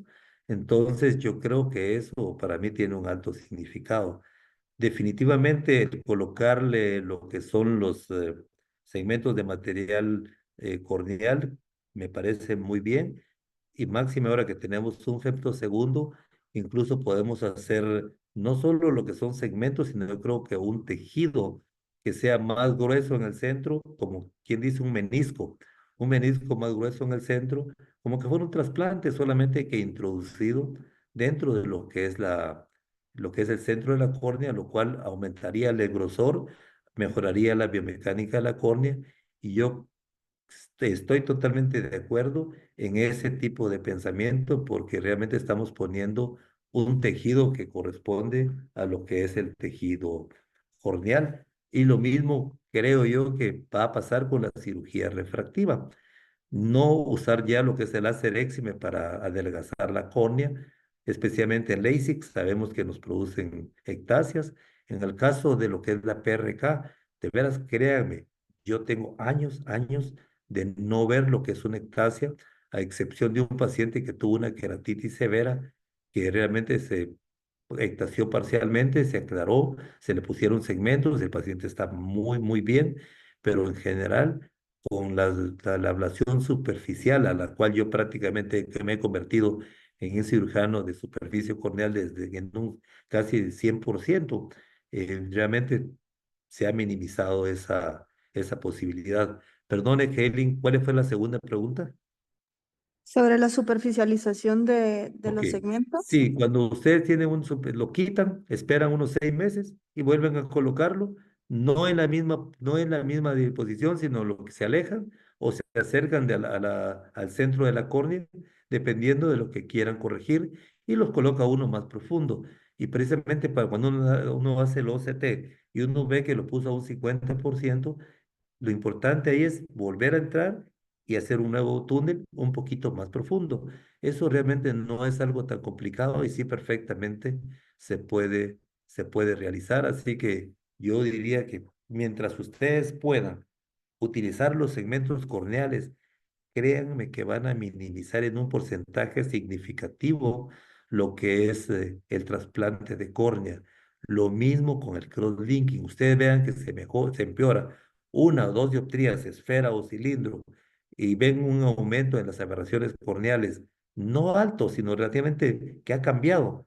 Pongan inmediatamente cross-linking en los niños, en los jóvenes. Ya arriba de los 30 años es no tan importante colocarlo, pero en los de la primera década y segunda década, oblíguense que en cualquier momento que ustedes vean que hay un cambio, no piensen en lentes de contacto, no piensen en cambio de graduación de anteojos, piensen en cross-linking como la indicación más importante. Así que son cuestiones que ustedes deben de aprender, y si tienen ustedes pacientes con ya incluso las líneas de las estrías de Bose, no piensen en aplicar crosslinking para estabilizar. ¿Qué? Van a estabilizar algo que ya llegó a un punto donde se requiere un trasplante de córnea. Entonces yo diría que pensemos en tratar de prevenir que este paciente progrese a trasplante de córnea o regresionar el queratocono, y la única manera de colocarlo en este momento son los segmentos corneales. Y el único método que permite no progresión en los niños cuando se captan a tiempo, crosslinking. Si pensamos de esa manera, créanme que estamos no solo mejorando la calidad de visión de un paciente, sino previniendo lo que es un trasplante de córnea. Doctor, entonces el primer segmento que colocamos, o sea, el que se superficializó, lo colocamos a 80%, ¿no? Y el segundo, Correcto. ¿qué tanto porcentaje? O sea, después de eso sí dice que hay que colocarlo más profundo, o sea, que hay que hacer el surco más profundo que eso. Qué tanto porcentaje? Porque la idea es que usualmente, digamos, si lo estamos colocando al 80%, teóricamente no se debería superficializar, salvo que no estemos respetando el grosor de la córnea. Entonces ahí cualquier otra cosa que quieran hacer ya no va a caber. Entonces vamos a colocar lo más profundo cuando nosotros hacemos el OCT y medimos de acuerdo al grosor de la córnea, que está ubicado 50% de tejido arriba y 50% de tejido abajo. Ahí, ¿qué significa? Que lo pusimos al 50% de profundidad. Entonces ahí tenemos que volver a calibrar otra vez nuestro cuchillete, profundizar un poquito más e irnos por debajo, hacer un túnel ligeramente por debajo, y va a ser como 30 micras más profundo. Y eso es lo que realmente, o 30% de micras más profundo. Y así es como se tiene que hacer. Pero no es difícil, créanme que no es difícil hacerlo. Es mucho más fácil, pues otro punto importante que quiero compartirles. ¿Qué es más fácil? ¿Irse uno profundo, incluso perforar la córnea, o quedarse uno más superficial? Lo más frecuente es superficializarse. ¿Por qué? Porque uno tiene siempre el temor de que pueda uno perforar la córnea. uno se mantiene en un solo plano. Generalmente es muy raro que uno cambie el plano por donde está yendo. Y el segundo punto del temor es que uno perfore con el cuchillete ¿cómo se llama? Lo que es la córnea y penetre a cámara anterior. Eso me ocurrió ya una vez y cuando eso ocurre, ustedes aborten el procedimiento y pueden hacer cualquiera de estas dos cosas. Se mueven un poquito hacia un lado, derecha o izquierda, donde lo hicieron, o se van a 180 grados, es decir, inferiormente, y hacen la incisión inferior y arrancan de inferior hacia arriba, solamente se cambian de posición como cirujanos. Esas son las dos maneras de hacerlo, así que eso no realmente no es una situación difícil. Lo más frecuente y lo menos deseable es estar colocando segmentos muy superficiales y no respetar los grosores mínimos a los cuales uno debe colocar el grosor máximo del segmento corneal. ¿Qué quiero decirles esto? Si tiene de 400 micras el grosor de la córnea, nunca coloque un segmento de 350. Imagínense cuánto va a quedar arriba y cuánto abajo de ese segmento, y ese segmento ya por naturaleza está superficial. Entonces, no es recomendable. Lo que les decía ahí, por ejemplo, es de que mientras más avanzado el keratocono, más delgada la córnea. Mientras más grueso el segmento corneal, mayor efecto. Pero no piensan así cuando tienen córneas muy delgadas, cerca de las 400 micras. Piensen que lo que quieren es corregir la aberración, no les interesa corregir la refracción, sino las aberraciones, y van a colocar un segmento, si es de 400, un máximo de 200, quizás un máximo de 250. Yo les puedo decir que yo podría aplicar segmentos corneales sin tener ningún nomograma, y eso ustedes lo pueden hacer aplicando esta lógica. Si quieren corregir miopía, coloquen segmentos más largos. Y si quieren corregir más miopía, coloquen más gruesos. Si quieren corregir astigmatismo, coloquen segmentos más cortos. Y si quieren corregir astigmatismo, mientras más cantidad de astigmatismo, colocan de la misma manera segmentos más gruesos. Si quieren corregir más esfera, váyanse más a la periferia. Si quieren corregir más astigmatismo, váyanse más al centro. Y si ustedes hacen eso, cualquier cosa que coloquemos de segmentos coloniales les van a funcionar porque les van a disminuir las aberraciones corneales. Pero ¿para qué nos sirven los nomogramas? Porque es una guía que alguno o algunos la hicieron basado en una casuística, lo cual funcionó de una manera apropiada, pero ustedes tienen variantes que hacen exactamente el mismo beneficio. Un ejemplo. Viene un queratocono asimétrico y dice, bueno, como tiene un plano -4, por poner un ejemplo, vamos a poner entonces un segmento largo en el meridiano más curvo de 160 grados por, pongámosle, 250, donde dice el nomograma. Pero yo también puedo hacer el mismo efecto. Bueno, voy a poner uno de 120 en un lado y uno de 90 en el otro extremo. Entonces, también hacen exactamente un beneficio muy similar. Entonces, realmente la colocación no es como lo que es el cálculo de un lente intraocular, que usamos biómetros ópticos, que tratamos de usar fórmulas complicadas, de equipos altamente costosos. Acá no, aquí lo que tratamos es de crear un fortalecimiento de lo que es la biomecánica de la córnea y regularizar las aberraciones y desde luego aplicar la lógica si lo que queremos es corregir un poco lo que es astigmatismo o corregir un poco más la esfera o corregir ambas. Entonces pues, podría haber una pregunta, vamos a poner la pregunta diabólica. ¿Esto quiere decir que yo puedo poner cualquier tipo de segmentos corneales? Podemos poner cualquier tipo de segmentos.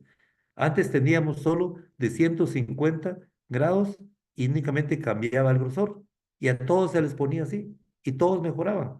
Lo único que se hizo ahora fue personalizar un poquito basado en el defecto refractivo, porque como dije al principio, no es la indicación refractiva la primera razón del por qué los colocamos, pero el efecto refractivo que tienen es significativo.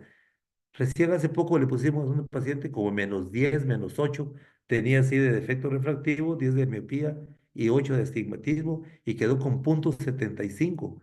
Y entonces el paciente con 20, 30. Es realmente en algunos pacientes es significativo y creo que cualquier segmento que hubiera puesto probablemente hubiera tenido un efecto en este tipo de pacientes. Pero si yo abuso de colocar un segmento que no corresponda, que no respeten, digamos, los grosores de córnea, que no respeten que ya hay un adelgazamiento significativo o cicatrizaciones de la córnea, no vamos a tener buen resultado. Y quizás por último, si casualmente ustedes colocan segmentos corneales y siguen las mismas aberraciones, ustedes vieron que pusieron lo que consideraban apropiado. Cualquier cosa que cambie no va a mejorar.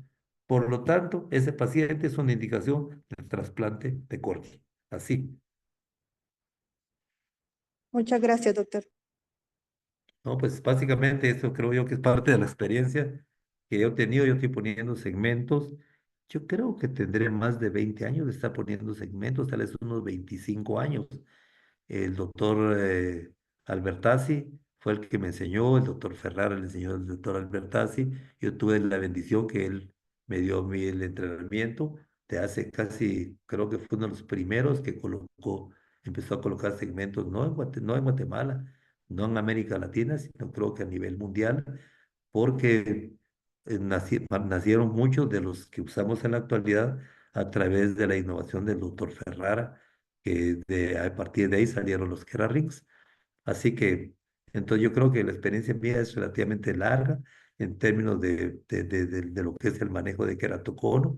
Los que han rotado a la clínica se habrán dado cuenta que colocamos mucho segmento, aplicamos poco crosslinking porque llegan muy pacientes jóvenes, muy poco, la mayoría que llegan, desgraciadamente ya llegaron a un estadio avanzado, e incluso en adolescentes hemos hecho trasplantes corneales como resultante de la progresión que nadie de nosotros que lo pudo haber captado y tomó la decisión de abortar la progresión utilizando lo que es el crosslinking.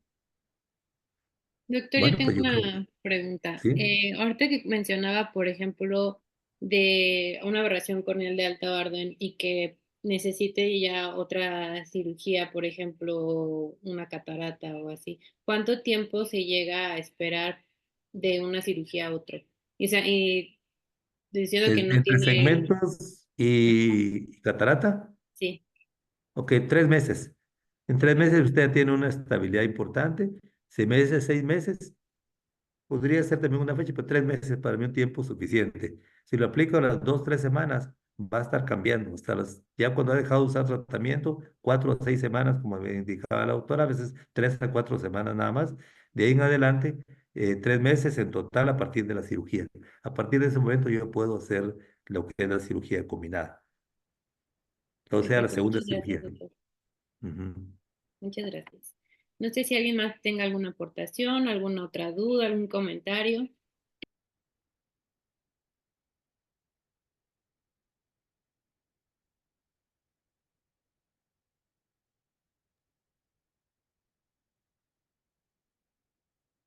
Pues no, creo que ya nadie tiene dudas.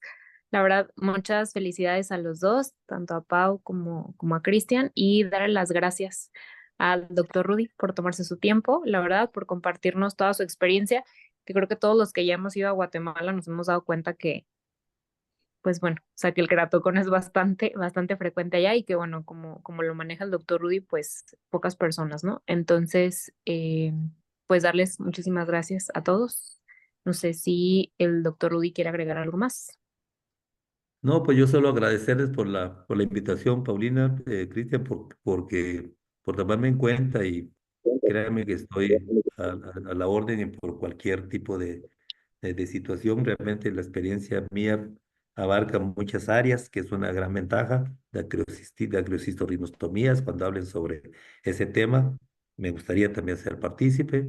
Estoy ahorita interesantemente en 2 casos bonitos con células madres a nivel de agujeros maculares, que creo yo que es algo que realmente, algo que es muy nuevo. Yo recién vine de Uretina y hablaron prácticamente cero sobre lo que es el manejo de agujero macular con lo que es células madres. Siguen haciendo lo que es la inversión de la membrana limitante interna y sí mejoran a realizar una línea o dos, pero entonces son cosas que creo yo que vale la pena que compartamos. Estamos están viendo que estamos trabajando un estudio bonito aquí sobre lo que es el Demodex. Se hablan sobre blefaritis. con mucho gusto yo puedo compartirles o algunos de los recientes que haya pasado y que se motive por hablar un poco sobre lo que es el diagnóstico de demo, de cómo lo hacemos, qué estamos utilizando y vamos a ver cuál es el beneficio que tienen. O sea, hay muchas cosas bonitas que estamos aportando y trabajando, lo que el manejo, digamos, del glaucoma neovascular, que es interesante la forma como lo hacemos con el uso de los antiangiogénicos, el uso de la crioablación, tanto de retina, cuerpo ciliar, y realmente son una serie de temas que no solo personalmente, sino que incluso la doctora Gámez, hoy en la actualidad está entrando el doctor Izaguirre, que se está empezando a familiarizar, estuvo mucho tiempo, tal vez no retirado, pero no metido dentro de todo lo que es la parte académica, y creo yo que en un futuro corto plazo ustedes van a tener una fuerte apoyo también en esa línea. Estamos tratando de trabajar con él solo para algo diferente, formalizar todo lo que son wet labs. Yo espero que con el apoyo de lo que es GAU el próximo año tengamos el apoyo de supervisión quirúrgica para todos los residentes en todas las sedes, especialmente para el R3, que es el que más está motivado por ellos. Todo el mundo se ha visto que generalmente estamos operando entre 15 a 30 cirugías de catarata mensuales en cada sede y todas pueden ser del R3 o la mayoría y el fellow. Entonces es algo que queremos fortalecer mucho, lo que es el wet lab principalmente. Así que es solamente solo para compartirles un poquito. Primero Dios puede estar por allá con ustedes en noviembre y espero que sea para buenas noticias. Que Dios los bendiga y una feliz noche.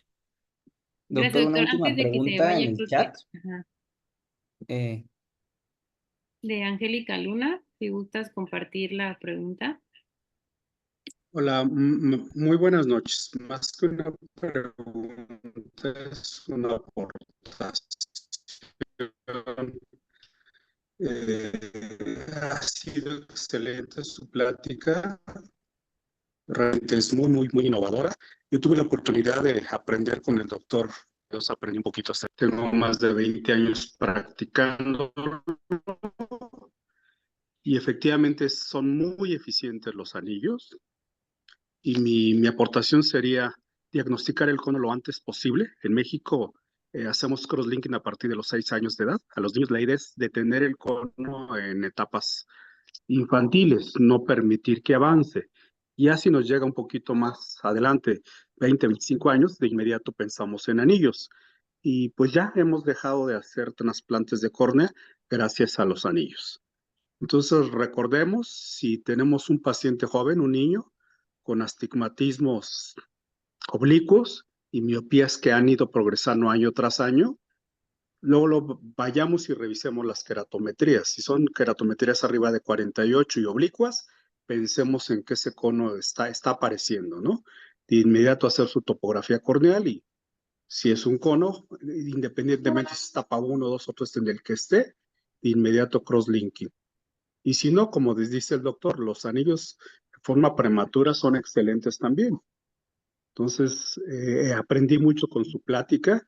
Realmente el doctor Rudy tiene mucha experiencia y me aportó mucho también a mi práctica. Entonces, sería únicamente mi participación. Soy el Bien, doctor muchas José. gracias muy Y bien, también muchas gracias por su aporte y creo que cada día aprendemos siempre un poquito de cada uno. Yo aprendo todos los días de muchos de ustedes jóvenes y también me dan mucha voluntad por seguir evolucionando, creciendo y compartiendo todo lo que realmente lo que hemos aprendido en los muchos años de la práctica. Estoy hablando de los años 80 para acá. Y eso significa un poquito de tiempo que le hemos dedicado a nuestra profesión. Así que muchas gracias por el aporte, doctor, y les deseo a todos nuevamente una feliz noche. buenas Muchísimas noches. gracias Muchas por sus gracias. aportaciones, doctores. Y bueno, creo que ya damos por finalizada la sesión. Doctor Uri, muchísimas gracias por su tiempo, por apoyarnos, por su enseñanza y por los comentarios que nos aportó. Se los agradecemos mucho de verdad. Y muchas gracias a todos por su atención y por habernos acompañado esta noche. Que tengan bonita noche todos. Gracias, doctor. Feliz noche a todos. Buenas noches. Buenas noches. Buenas noches, muchas gracias por todo, doctor.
Doctora Paulina Varela, ¿está ahí todavía? Sí, aquí estoy, doc. Muy bonita plática, los felicito a ambos. Buena presentación y ojalá pues que yo les haya apoyado un poquito, ¿eh? ¿De Un acuerdo? montón, doctor. Muchísimas gracias, de verdad. Le agradezco mucho su tiempo, sobre todo porque sabemos que está súper saturado. Y la verdad es que nos aporta un montón porque, como usted dice, pues esa experiencia muy pocos la tienen. Entonces le agradezco un montón y sus aportaciones. La verdad es que yo cada vez que lo escucho, la verdad le aprendo un montón. Muchas gracias. Bueno, feliz noche, que Dios le bendiga. Y me saluda Igualmente, también doctor. Cristian, Un pues gusto abrazo hasta saludarlo. allá. Cuídese igualmente. Feliz noche.